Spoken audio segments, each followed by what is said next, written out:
So I attended the Sydney Summit for the second time this year, and this was also my first time doing a talk at an AWS Summit. So here are some of my experiences and some of the opinions that I have about the event itself. Today was supposed to be a work day, but thanks to Apple, I don't have a laptop to work on. So instead of working, here I am making a video. So like the last time, I'm going to rate my experience at this summit in 4 different areas. It'll be content, location, logistics, and experience. So let's get on to the content. So like the last time, there was a lot of GenAI related content, and you can't really be surprised by that fact because it's 2025. Like I said last time, it's an AWS event. You're going to hear about GenAI a lot. Now, I personally think that the focus on consumer or end user focused GenAI can be a little bit overpromised.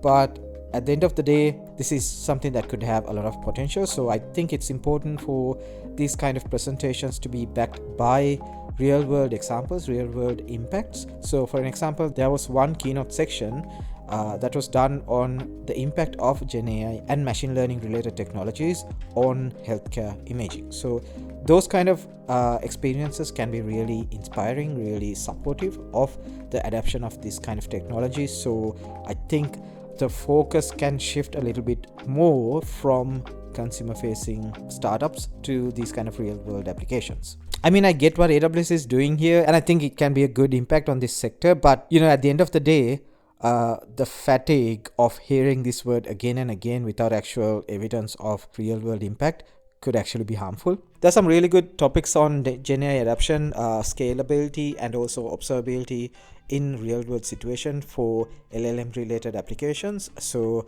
I really enjoyed attending some of those talks. They will be on YouTube pretty soon, so keep a lookout on those AWS channels. There were also some talks that I thought were a little bit repetitive, but I also thought that hearing different experiences from different users who have been going through the same kind of problems could also be interesting. So I didn't really think that was a bad experience. Now, there are 2 days to the summit. Usually there is a Builders Day and then there is the Innovations Day. So Builders Day is usually focused on what could be called as technical topics, and Innovations Day is more about high-level thinking, strategic thinking on technology adoption. Last time Innovations Day was a little bit dull for me. At lunchtime, the summit was effectively over.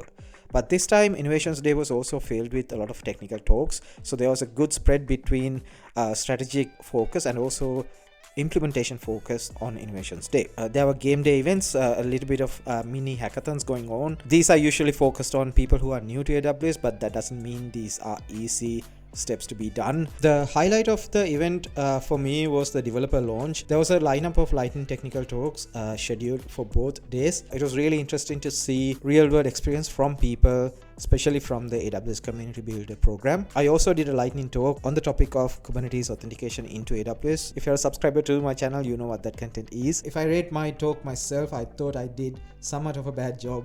I saw the timer at the stage and I thought I was going over the time that was allocated to me, so I skipped presenting some of the content that I was going to do, and my recorded demo didn't really work as well. So I think I delivered somewhat of an L200 level talk instead of the L300 that I promised. But there were a couple of people after the talk lining up to ask questions, so that was a really good sign. I always like people asking questions because that means they're interested. That means my talk went through. So thank you again if you had the talk. So overall, I think content deserves 4 out of 5 or even 4.5 out of 5 because every speaker I think did a great job, especially at the developer launch, and also there was some good effort put into those talks trying to provide the maximum value out of the event to the participants. So good job. Location. So like the last time, the event was at ICC. I think it's called International Convention Center or something like that. This is near the Darling Harbour in Sydney, so prime location if you ask me for a convention center.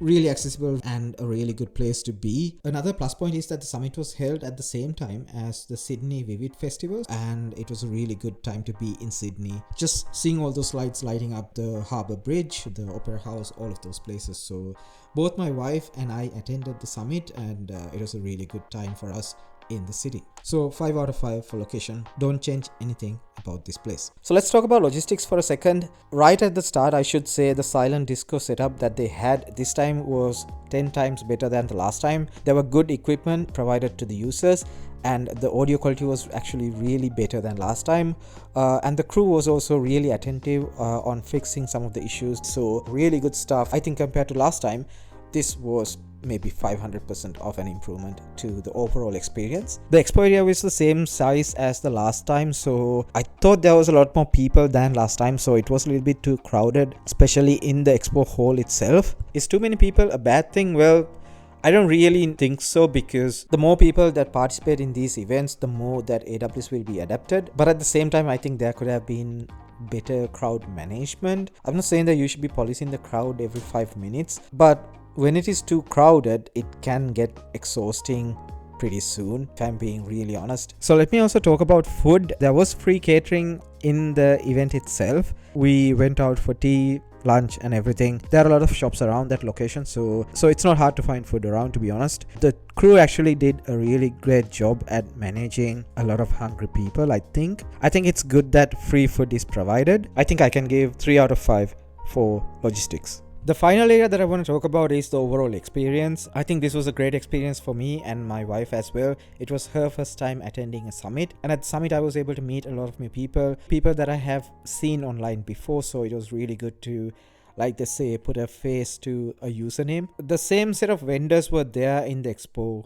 floor, so there was not a lot of new products to go crazy about, but the booths from AWS, the builder labs, everything else was really great, top-notch work. Talking to vendors can be a hit or miss. It's always good to talk with someone who knows what they're doing. So you sometimes get good sales engineers or pre-sales engineers that you can have a really good conversation with about their products or services. But some of these vendors do send people who don't really have any idea. I talked to someone who talked about supply chain security, but I'm pretty sure they were selling something else last month. If you hear a couple of buzzwords only from these guys, then it's going to be a waste of time. So you could probably ignore any email that you get afterwards. Overall, I think the developer launch and the AWS booths were the highlight for me for this overall experience. 5 out of 5, highly recommended that you attend a summit if you are near one. That was basically my experience attending the summit. Would I attend next time? Hopefully yes, if I have some way of financing the trip myself. Thank you so much for watching. I'll see you in the next video.